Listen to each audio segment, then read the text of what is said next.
Oman সাগরের নীল জলরাশিতে যেখানে দাপট দেখাচ্ছিল মার্কিন রণতরী, সেখানে এখন ঘনীভূত হচ্ছে রহস্যের জাল।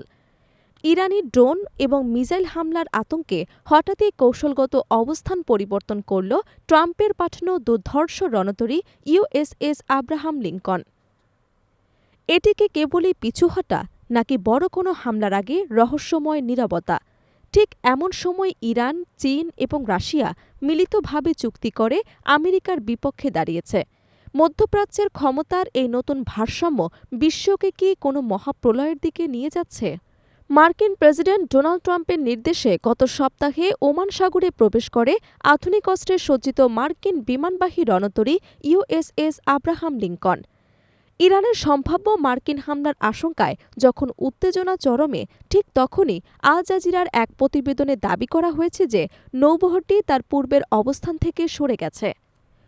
গোয়েন্দা তথ্য অনুযায়ী ইরানের উপকূলে থাকা কামিকাজি ড্রোন এবং অ্যান্টিশিপ ব্যালিস্টিক মিসাইল এর রেঞ্জের বাঁচাতে এর কৌশলগত অবস্থান পরিবর্তন। বর্তমানে নৌবহরটি আরব সাগরের দক্ষিণ পূর্ব থেকে খোলা জায়গায় অবস্থান করছে। তবে বিশেষজ্ঞরা বলছেন, গত জুনে ইরানের পারমাণবিক স্থাপনায় হামলার আগেও মার্কিন রণতরী ঠিক এইভাবে অবস্থান বদলেছিল, তাই একে স্রেফ পিছু হটা বলার কোনো সুযোগ নেই। যখন ওয়াশিংটনের চাপ চরমে, ঠিক তখনই ইরানের পাশে দাঁড়িয়েছে চীন এবং রাশিয়া। ২৯শে জানুয়ারি এই তিন দেশের উচ্চপদস্থ কর্মকর্তারা একাট্টা হয়ে এক কৌশলগত চুক্তির ঘোষণা দিয়েছেন। এই চুক্তির প্রধান লক্ষ্য হল মার্কিন চাপ মোকাবিলা করা এবং একটি বহুমুখী বিশ্ব ব্যবস্থা গড়ে তোলা। এই তিন দেশই পশ্চিমা দেশগুলো নিষেধাজ্ঞার শিকার, তাই তারা ডলারের বিকল্প হিসেবে নিজস্ব মুদ্রা লেনদেন করার অবকাঠামো গড়ে তুলবে। শুধু তাই নয়, ওমান উপসাগর এবং ভারত মহাসাগরে তারা এখন থেকে নিয়মিত যৌথ নৌ ও বিমান মহড়া চালাবে। ইরানি নৌবাহিনীর সাথে চীন ও রাশিয়ার এই সরাসরি সামরিক সমন্বয় আমেরিকার জন্য একটি বড় দুশ্চিন্তা হয়ে দাঁড়িয়েছে। এই চুক্তির অন্যতম গুরুত্বপূর্ণ দিক হল উচ্চ পর্যায়ের সামরিক গোয়েন্দা তথ্য শেয়ার করা। সন্ত্রাস দমন এবং আঞ্চলিক নিরাপত্তার স্বার্থে এই তিন দেশ একে অপরকে ইন্টেলিজেন্স দিয়ে সাহায্য করবে।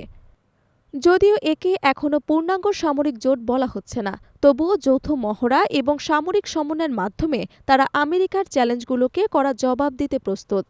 মার্কিন রণতরীর সরে যাওয়াকে সামরিক বিশ্লেষকরা ইরানি ড্রোনের ক্রমবর্ধমান শক্তির স্বীকৃতি হিসেবেই দেখছেন। ইরানের এই নতুন বন্ধুত্ব এখন মার্কিন প্রশাসনকে বিশালভাবে ভাবনায় ফেলে দিয়েছে। চীন ও রাশিয়ার এই সরাসরি হস্তক্ষেপ মধ্যপ্রাচ্যে আমেরিকার একক আধিপত্যের অবসান ঘটাতে পারে বলে ধারণা করা হচ্ছে। ওমান সাগরের জলরাশি এখন কেবল পাখির ডাক নয়, বরং রণতরীর গর্জন এবং ড্রোনের উত্তেজনায় ভরপুর। ট্রাম্পের আল্টিমেটাম আর ইরানের এই নীরবতা কি কোনো মহাযুদ্ধের ইঙ্গিত, নাকি চীন রাশিয়ার উপস্থিতি এখন আমেরিকাকে বারবার ভাবতে বাধ্য করছে? বিশ্ব রাজনীতির এই পাল্টাপাল্টি চালের শেষ কোথায়, তা দেখাই এখন মুখ্য বিষয়।